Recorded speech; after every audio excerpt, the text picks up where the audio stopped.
Vinay sir UPSC consider చేస్తే 3 all India services, ఒకటి IAS, ఇంకోటి ఐపీఎస్, ఇంకొకటి థర్డ్ వన్ ఇస్ ఐఎఫ్ఓఎస్. కానీ చాలా కోచింగ్ ఇన్స్టిట్యూట్స్ ఐఎఫ్ఓఎస్ ని నెగ్లెక్ట్ చేస్తున్నారు. సో దీనిపైన మీ ఒపీనియన్? అవును కీర్తి, చాలా మందికి ఈ ఫారెస్ట్ సర్వీసెస్ గురించి అవేర్నెస్ లేదు. చాలా కోచింగ్ ఇన్స్టిట్యూట్స్ కూడా దీని గురించి అవేర్నెస్ క్రియేట్ చేయలేకపోతున్నారు.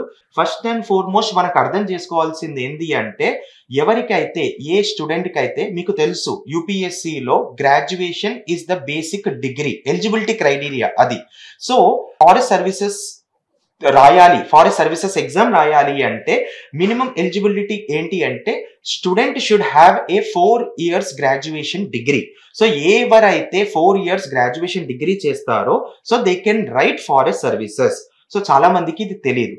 And forest services is also one of the prime most services in India. So దీంట్లో ఏముంటుంది అంటే ఫారెస్ట్ సర్వీసెస్ కి మన రెగ్యులర్ యూపీఎస్సీ ఎగ్జామ్ ఏదైతే ప్రిలిమ్స్ ఉందో సేమ్ ఉంటుంది, కానీ మెయిన్స్ ఎగ్జామినేషన్ ఫారెస్ట్ సర్వీసెస్ కి డిఫరెంట్ ఉంటుంది. డిఫరెంట్ ఆప్షనల్స్ సెలెక్ట్ చేసుకోవాలి, ఆ ఆప్షనల్స్ రాసి సో మెయిన్స్ దాని తర్వాత ఇంటర్వ్యూ కూడా ఫారెస్ట్ సర్వీసెస్ కి సపరేట్ గా ఉంటుంది. సో చాలా మంది ఏం చేస్తున్నారు అంటే స్టూడెంట్స్ ఫస్ట్ 2 attempts ఇచ్చిన తర్వాత దెన్ ఫారెస్ట్ సర్వీసెస్ ని ఆప్ట్ చేసుకుంటున్నారు. దీని రీజన్ ఏంటి అంటే చాలా మందికి దీని గురించి అవేర్నెస్ లేకపోవడం.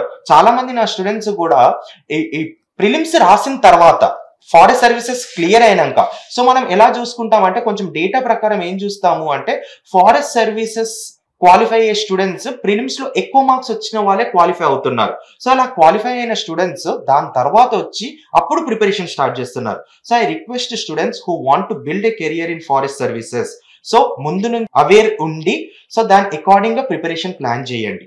Thank you.